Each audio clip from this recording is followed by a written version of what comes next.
Hello friends, welcome to study. आप सभी का हमारे यूट्यूब चैनल में बहुत बहुत स्वागत है। कैसे हैं आप सभी लोग? आशा करता हूं कि आप सभी लोग बहुत अच्छे से होंगे। तो जैसा कि आप सभी लोग जानते हैं, हम अपने इस यूट्यूब चैनल में एक स्पेशल टॉपिक लेकर आते हैं। उस टॉपिक के बारे में फुल डिटेल में डिस्कस करते हैं। ऐसे ही जनरल साइंस के मैंने कई टॉपिक अपने इस यूट्यूब चैनल में अपलोड किए हैं। वो वीडियोस आपको अगर नहीं मिलते हैं तो हमारे यूट्यूब चैनल के लिंक में जाकर उनको वहाँ से डाउनलोड कर सकते हैं। और हमारी वीडियोस अगर आपको पसंद आए तो उन्हें लाइक करें, शेयर करें। तो देर मत कीजिए, जल्दी से हमारे चैनल को सब्सक्राइब कीजिए और लेटेस्ट नोटिफिकेशन के अपडेट के लिए बेल आइकन को दबाना ना भूलें। तो बिना देर किए शुरू करते हैं आज का सेशन। जैसा कि आप सभी लोग जानते हैं, सेशन स्टार्ट करने से पहले मैं एक मोटिवेशनल कोट्स के बारे में डिस्कस करता हूँ। तो आज का मोटिवेशनल कोट क्या है, तो उसको देख लेते हैं। क्या है? She was unstoppable not because she did not have failure और doubts but because C continued on despite them. क्या है आज के इस मोटिवेशनल कोट्स, यानी इसका इस लाइन का मतलब? यहाँ पर इसका मतलब ये है कि सी वॉज नॉट अनस्टॉपेबल, वे अनस्टॉपेबल नहीं थी, या उसके पास कोई फेलियर नहीं था, या उसको कभी डाउट नहीं हुआ। इन सब का कोई महत्व नहीं होता। मेन महत्व होता तो वो किसका होता, वो होता है because C continued on despite them, यानी वो इन सब के बावजूद भी क्या रही, कंटिन्यू रही। यानी कि अगर कोई काम हमें अगर करना है, उसमें सक्सेस पानी है, तो ऐसा नहीं कि उसमें डाउट नहीं आएंगे, उसमें फेलियर्स नहीं आएंगे। उसमें डाउट्स भी आएंगे, फेलियर्स भी आएंगे, लेकिन we have to face it, यानी हमें उनका सामना करना पड़ेगा और आगे बढ़ना पड़ेगा। और अगर हम ऐसा करते हैं, उन सारी प्रॉब्लम्स को फेस करते हैं और आगे बढ़ते हैं, तो एक ना एक दिन हम जरूर सक्सेस होंगे। तो इस मोटिवेशनल लाइन को अपने लाइफ में फॉलो करें और आगे बढ़ें। हम ज्यादा इसमें टाइम वेस्ट नहीं करेंगे और सीधे अपने टॉपिक पर आते हैं। हमारा टॉपिक क्या है आज का? Respiratory system. आज हम यहाँ पर पढ़ेंगे रेस्पिरेटरी सिस्टम। रेस्पिरेटरी सिस्टम क्या है? तो जैसा कि आप देख रहे हैं, यानी श्वसन क्रिया, हिंदी में इसको बोलते हैं, सॉरी, रेस्पिरेटरी सिस्टम मतलब श्वसन तंत्र, रेस्पिरेशन मतलब श्वसन। तो यहाँ पर हम देखेंगे रेस्पिरेटरी सिस्टम के बारे में पूरा पढ़ेंगे। रेस्पिरेशन क्या है, रेस्पिरेटरी सिस्टम क्या है, और इसमें क्या क्या आता है, वो सारी चीजों को हम यहाँ पर डिटेल में डिस्कस करते हैं। तो चलिए स्टार्ट करते हैं, देखते हैं। तो क्या है रेस्पिरेटरी सिस्टम के लिए? सबसे पहले हमें जानना पड़ेगा रेस्पिरेटरी सिस्टम, नाम से ही पता चलता है श्वसन तंत्र, यानी हमें सबसे पहले तो ये जानना होगा कि श्वसन क्या है। तो श्वसन क्या होता है, सबसे पहले इसको समझ लेते हैं। एक नॉर्मल लैंग्वेज में अगर समझना चाहें तो प्रोसेस टू टेकिंग ब्रीथ, यानी कि सांस लेने की एक प्रक्रिया जो होती है उसको क्या कहते हैं? रेस्पिरेशन। ठीक। अब ये होता है क्या, इसको एक केमिकल रिएक्शन के माध्यम से समझ लेते हैं, वो क्या है।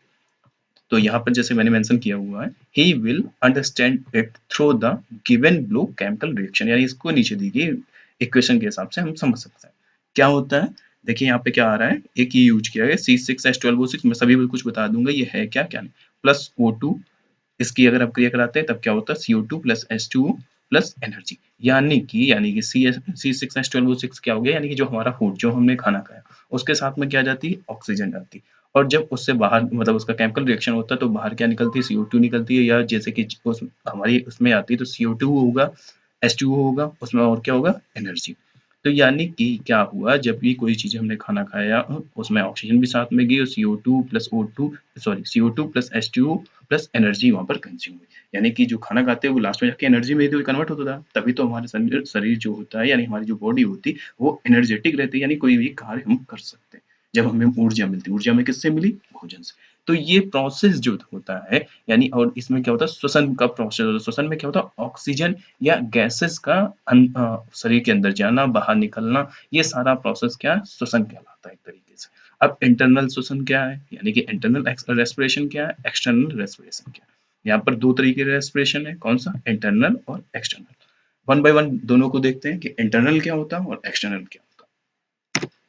इंटरनल रेस्पिरेशन की बात की जाए तो क्या होता है, the process in which gases exchange process complete through the cells. Internal में क्या होता है, इसमें गैसों का जो एक्सचेंज प्रोसेस होता है वो किसके थ्रू होता है, सेल्स के थ्रू होता है। और यही रीजन है कि इसको क्या बोलते हैं, सेल्स रेस्पिरेशन भी इसको बोलते हैं। क्या बोलते हैं? कोशिका श्वसन। इसको क्या और बोल सकते हैं, कोशिका श्वसन।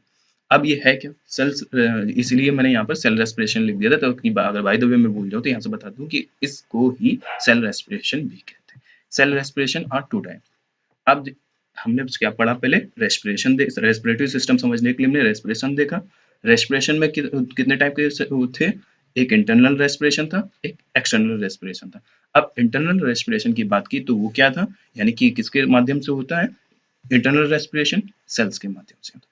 अब इस सेल के द्वारा जो रेस्पिरेशन होता है, इनको दो पार्ट में डिवाइड किया। अब वो दो पार्ट कैसे, यानी कि पहला क्या हो गया, एरोबिक रेस्पिरेशन, दूसरा अनएरोबिक रेस्पिरेशन।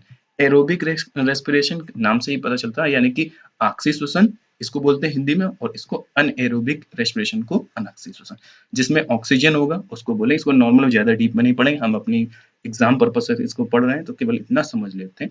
एरोबिक रेस्पिरेशन क्या है, जिसमें ऑक्सीजन की उपस्थिति हो, और अनएरोबिक रेस्पिरेशन क्या होता है, जिसमें ऑक्सीजन अनुपस्थित हो। सिर्फ इतना समझ लेते हैं तो यहाँ पर इंटरनल कंप्लीट हो गया। इंटरनल रेस्पिरेशन क्या होता है, एक्सटर्नल और देख लेते हैं। अब एक्सटर्नल रेस्पिरेशन क्या होता है, the process in which transfer of gases through the process in which transfer of gases into our body from atmosphere to our lungs and return in atmosphere is known as external respiration। अब अगर external respiration की बात की जाए, जिसमें कि क्या होगा, गैसों का ट्रांसफर, जैसे मैंने बोला transfer of gases into our body from atmosphere, यानी वातावरण से गैसों का हमारे शरीर में जाना। तो हमारे शरीर में कहाँ पर जाएगी, फेफड़ों में जाएगी, वहीं पर हमारा श्वसन तंत्र एक तरीके से पूरा होता है, तो वहां पर जाना and return into the atmosphere, और वातावरण में वापस आना। इस प्रोसेस को क्या कहते हैं, एक्सटर्नल रेस्पिरेशन। तो ये हमने यहाँ पर समझ लिया कि रेस्पिरेशन क्या था, इंटरनल और एक्सटर्नल। इंटरनल में कौन सा, एरोबिक और अनएरोबिक रेस्पिरेशन, और एक्सटर्नल उसकी डेफिनेशन हमें यहाँ पर समझ ली। तो ये रेस्पिरेशन हमें समझ में आ गया। अब देखते हैं आगे। अब क्या आता है, रेस्पिरेटरी एक्टिविटी।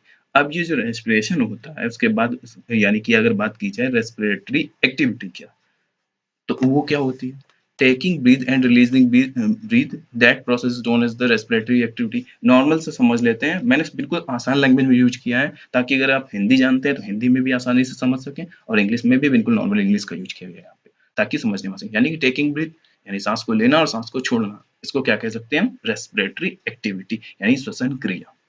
ठीक है, मैं इंग्लिश और हिंदी दोनों में मेंशन करता चल रहा हूँ, ताकि पढ़ने में आसानी रहे थोड़ी सी।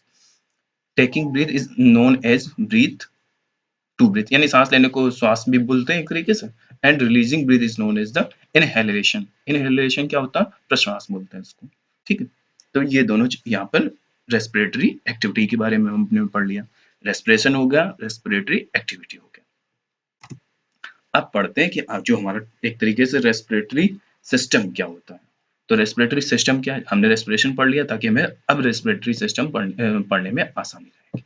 What is the respiratory system? The respiratory system is a system in which gas exchange into all part of human bodies. It is a biological system.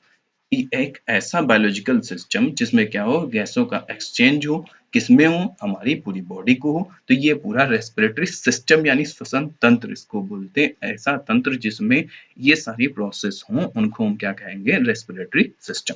अब इसमें कौन कौन रिस्पॉन्सिबल हो जाता है, रिस्पॉन्सिबल तो सारी चीजों, लेकिन इंपॉर्टेंट थिंग्स की बात की जाए तो वो मैंने यहाँ पर मेंशन कर रखी। कौन कौन सी हो जाती है, नोज आ जाती है, नोज के बारे में, रेस्पिरेटरी ट्रैक्ट, लंग्स। और मैंने पिछले वीडियो में भी जो सेंसरी ऑर्गन्स लिखा है, तो वहां पे भी मैंने इन चीजों का डिस्कस किया, नोज का डिस्कस किया था। तो वो आज यहाँ पे भी हम इसको मेंशन भी कर देंगे, नोज का रोल क्या है हमारी बॉडी में, या रेस्पिरेटरी सिस्टम या सेंसरी ऑर्गन्स के रूप में भी।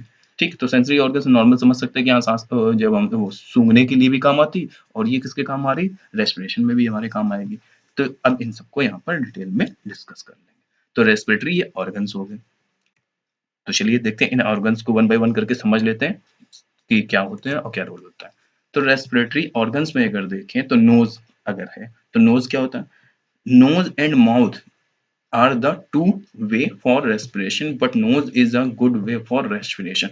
अगर हमें सांस लेने की बात की जाए तो हम सांस दो तरीके से ले सकते हैं। दो तरीके मतलब जैसे कि अगर हम या तो मुंह से सांस लें, नाक बंद करने के बाद भी हम जैसे मुंह से लेना चाहे सांस तो मुंह से ले सकते हैं, या मुंह बंद करके नाक से सांस लें, तो हम दोनों तरीके से सांस ले सकते हैं। लेकिन अगर राइट वे बोला जाए सांस लेने का तो वो क्या होगा, हियर अच्छा सॉरी, पहले इसको और देख लेते हैं पूरा कि हाँ, दो तरीके जो हुए, तो यानी कि नाक से सांस लेने की बात कीजिए और एक मुंह से सांस लेने। तो सही तरीका जो बताया जाता है तो वो बोला जाता है नाक से सांस लेना। क्यों बताया जाता है वो अभी हम देखते हैं। Here mucus glands are present which release smooth mucosa which prevent bacteria to go inside the body।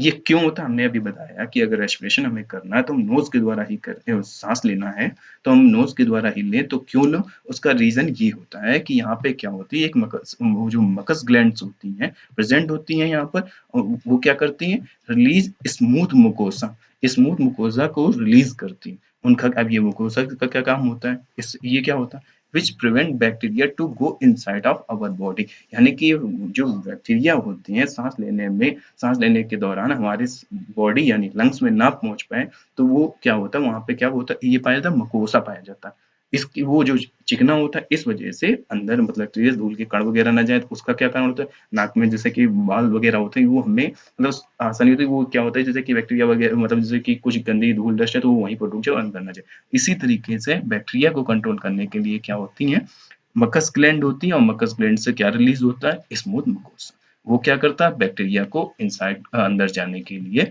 रोकता है, यानी उनको अंदर जाने से रोकता है। तो ये हमने यहाँ पर नोज के बारे में समझ लिया। नेक्स्ट क्या था, रेस्पिरेटरी ट्रैक्ट, इसको एक तरीके से बोल सकते हैं जो नली होती है, एक तरीके से जहां से श्वास नली, इसको हिंदी में बोल सकते हैं।